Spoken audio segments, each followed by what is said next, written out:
Testing, testing, testing. Beautiful. Hi, my name is Stephanie John, licensed marriage and family therapist, and this is Reflect and Rewind.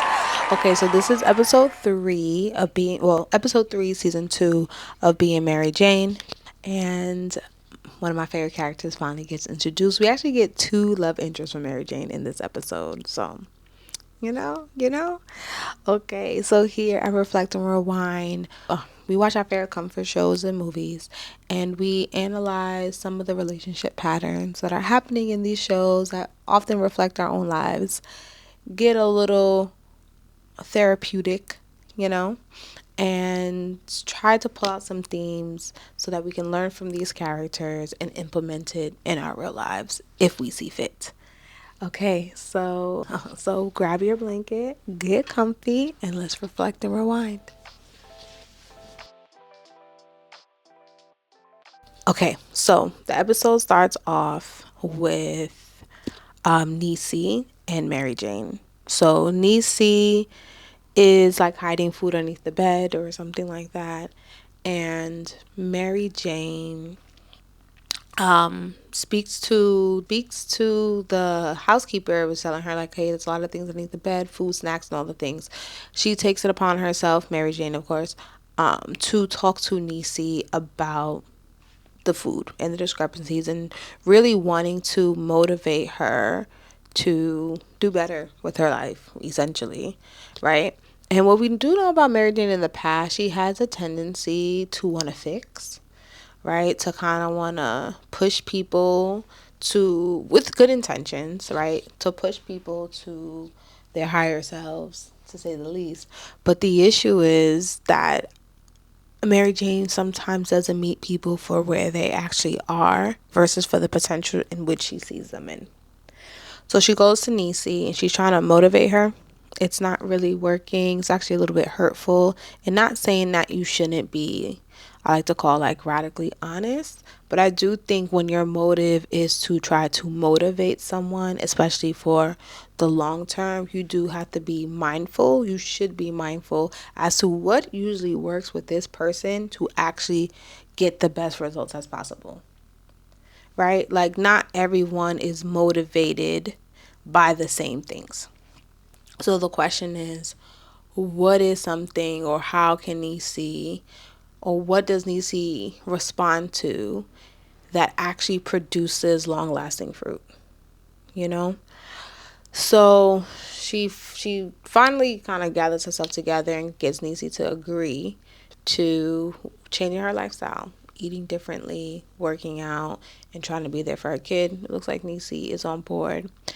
To keep on with this story, Mary Jane talks later to mom about some of the changes that Niecy has been having, and the mom says like, yeah, for now. Yeah, for now. Because I think she's seen Niecy go through a certain level of this cycle before, feeling motivated to do something and then soon fall off when life happens, right? And the reason why that is because there's something internal with Niecy that has to happen, some wounds that probably has to get healed, and some things that she personally needs to address in order for her to get the long-term fix, change, healing that she's actually looking for. What we do know about Niecy is that oftentimes there's a shortcut, right? Like, instead of not having sex with like men that she shouldn't be having sex with, or procreating with, instead she'll tie her tubes. You know what I'm saying? Like, instead of doing the long, hard thing, right? She'll take the shortcut and just be like, well, I'm just not going to get pregnant again. But that's not really the problem, like you getting pregnant. The problem is really like the choices that we're making, the whom we're getting pregnant by, and not being mindful of like the life that we actually want to live. You know? Then towards the end, real brief, we see a scene of Niecy going around like Mary Jane's things, and it looks like there's a part of her that is wishing, hoping for a part of her aunt's life, you know, like she's in her shower, she's in her bath, she's like really soaking up this life that once again is not the life that she's earned for herself, but she does get a chance to like rest in it, which still goes back to the idea of just like Niecy being willing to like do the inner work, the long-term work to truly get to the goals and the life that she actually wants. The good thing about Mary Jane being in her life, it does allow, I can imagine, some level of capability. Like, you know, you could dream big, because you do have proximity to that, considering her dad is struggling with addiction and her uncle is still living at the house and there's a little bit more chaos, but her aunt ultimately being some light as to like where I could go if I do put my mind to it, kind of thing. Okay, and then we see Mary Jane starting to go through the process of her fertility journey, her family planning. And she'd agreed with Kara last season to do the family planning and to freeze her eggs online, well, on air. And remember, last episode we found out that she was with David. And well, we last episode we found out that David's having a baby, and there's a lot of grief that Mary Jane is going through, a lot of stress that she's going through with hearing this news around David, and now she's deciding to go forward with this fertility thing. Lisa at some point does kind of confront her a little bit and asks her, like, can we just take a beat for a moment and really figure out, like, what's going on? You know, because are you, let's use the word rushing, are you rushing to have this baby almost in spite of David, you know, considering he's having this baby, the love of your life, you wish that things were worked out, and now essentially you're like trying to one up him or some sorts. Like, I just essentially want to make sure that you're okay.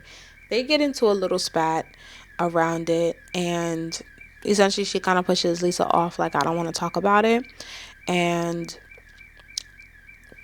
kind of don't see her for the rest of the episode, Lisa, that is. But it is a good question that Mary Jane did ask, like, where we're going to get ourselves into a situation, a baby at that. And the thing that Lisa was trying to get at is, did you think about everything?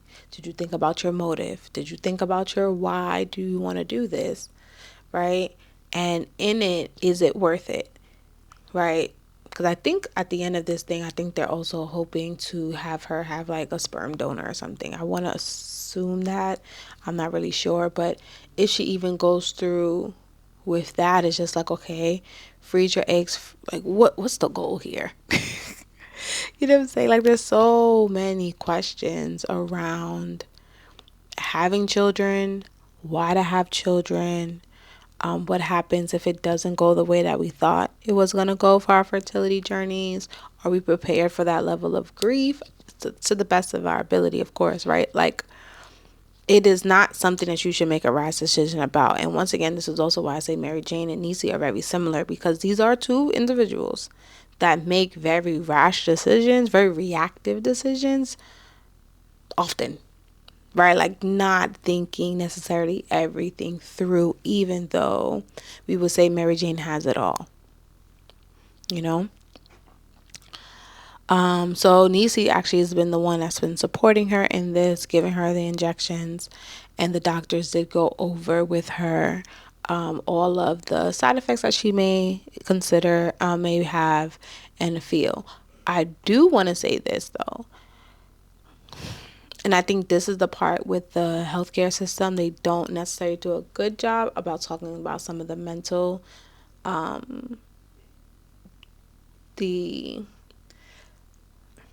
the mental health side of family planning, right? Like, often it's high anxiety, high stress, even depression, especially when I said if you don't get the outcome that you were hoping for throughout the whole entire process.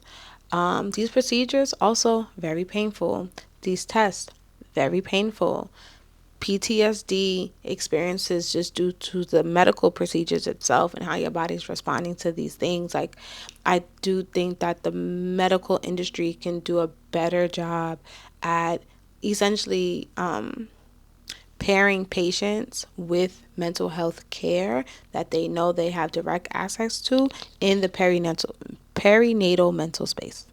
Like, that should be a given, because these women and these families, men included, right? Kids included, are going through all these different changes, and it's as if, and we know it's happening at least more now than before, because a lot more women are speaking up about their mental health during out this process, and there's no resources given to these women, none, and then they have to seek it out for themselves. So I do wish that, I hope, even outside of Mary Jane, but like, she should have had a therapist.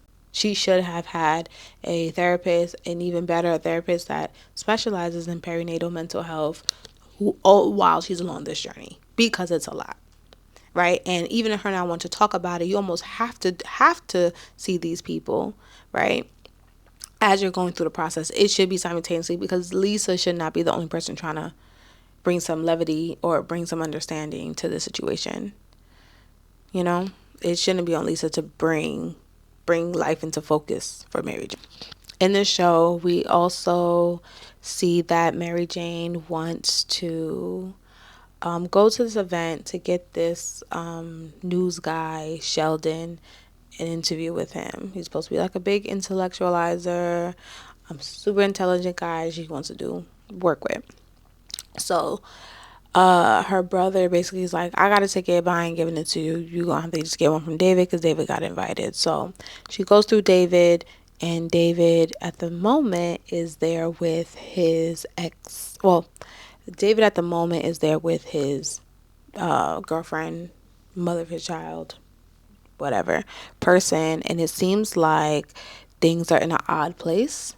So he says yes to her being the plus one, and when he gets off the phone, he's talking to the ex, talking to the girlfriend. I don't know why I want to keep calling her ex. Keeps on talking to the girlfriend, and they basically have this dialogue around their exes coming back up, them not being able to shake off their exes, some level, and it does look like he's honest. He has been honest with this girl, well, to a degree.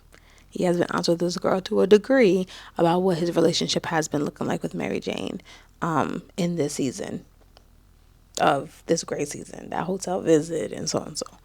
So she seems like she's gonna go see an ex and give him some closure. And you already know how I feel about closure. You already know how I feel about that. Give him some closure. We'll see how well that goes around their togetherness. But it does seem like this baby was like an oops, my bad, than it being something that they actually like wanted per se with each other, if that makes sense. So he does a plus one. He meets up with Mary Jane. They go to this event, and we find out one of the new people that were being introduced into the show is Sheldon, but I know him as Shazza.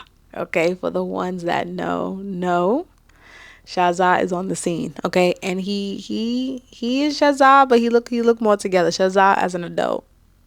You know what I'm saying? Shazza as an adult.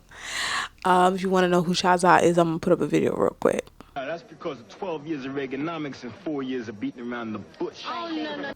Okay, so that was him then. This is him now. As a friend of mine once said, equality is a commodity. I believe. You know what I'm saying?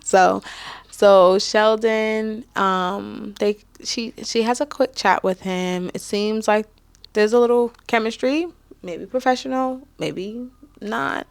But it seems like there's a little chemistry. You see David kind of glancing at her from afar.